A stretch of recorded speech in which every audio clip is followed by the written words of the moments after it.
You're here with NVIDIA Inception startup program. Tell us about Gradium and tell us about you.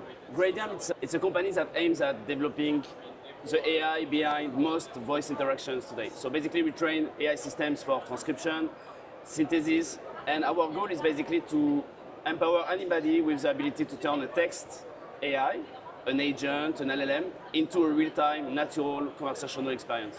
So we're working with a lot of voice agent companies that develop voice agents for appointments, sales, banking, and so on, but also with video game studios to create interactive NPCs, with media companies to create interactive podcasts.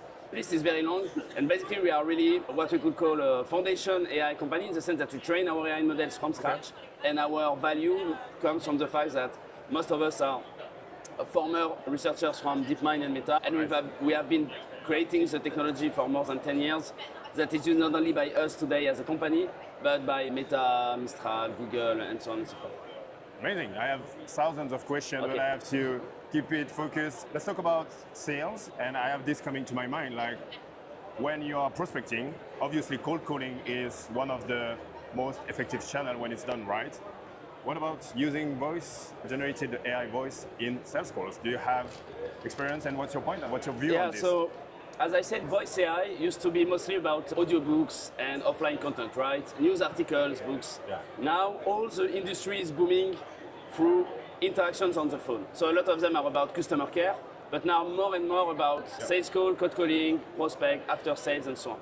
And then what is interesting is if you want someone to engage with an AI, the feeling must be very good. So it must feel natural, it must be smart enough to not waste the time of the people, it must be very responsive. So if you have, as a human, if you need to repeat the same thing twice until it's understood and so on, you're just going to hang up, right?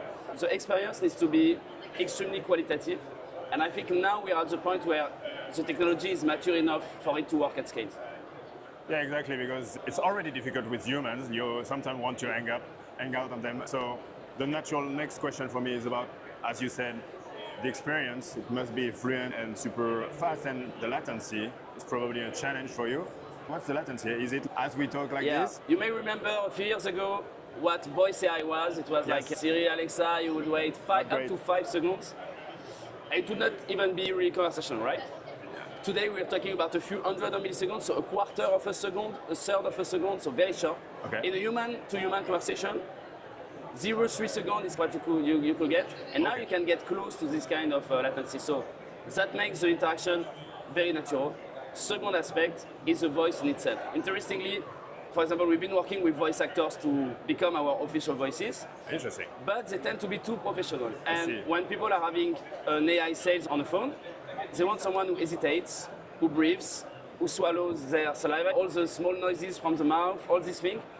That makes it imperfect and very natural, and people feel more comfortable than if they feel like they are watching a performance. So you're adding imperfection on purpose. Absolutely. So interestingly, for example, in English, you can prompt your agent to say like in the middle of sentences. It's useless, right? Your LLM could just say what it needs to say, but that makes the conversation and the flow more natural. Adding, oh, I see, let me think.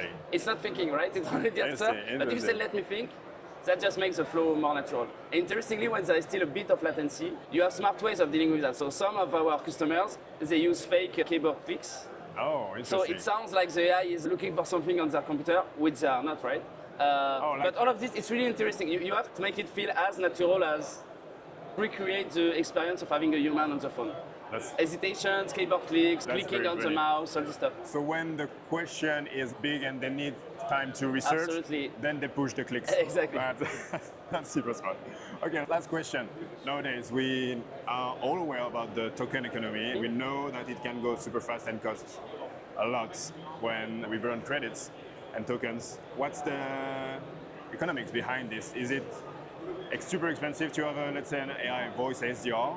More expensive than a real human SDR, or is it less expensive? Depends with who you work. If you work with OpenAI, maybe more expensive. If you work with us, much less expensive. So actually for actions on the phone and sales, I think the economics are very good because we're selling the whole voice stack for maybe, if you sum everything, around €2 an hour or something like that. Okay. So that's very affordable compared to humans. So that's why our customers, voice agent companies, they replace human interactions that are twice, 3 times more costly than what they offer, and they still get very good margins from using our models.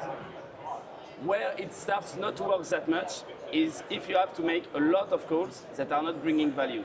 Interaction with the people who have questions and don't bring value and so on. And so for this kind of use cases, we are also developing on-device models, where instead of paying per token, you pay per user, right? In a way that is less sensitive to the amount of interaction. One good example is gaming. We're working with very large video game studios that have online games with hundreds of millions of people playing the game. Most of them are not paying anything, right? Yeah. So it's not like you can put an API and each of these players would cost you several dollars an hour, right?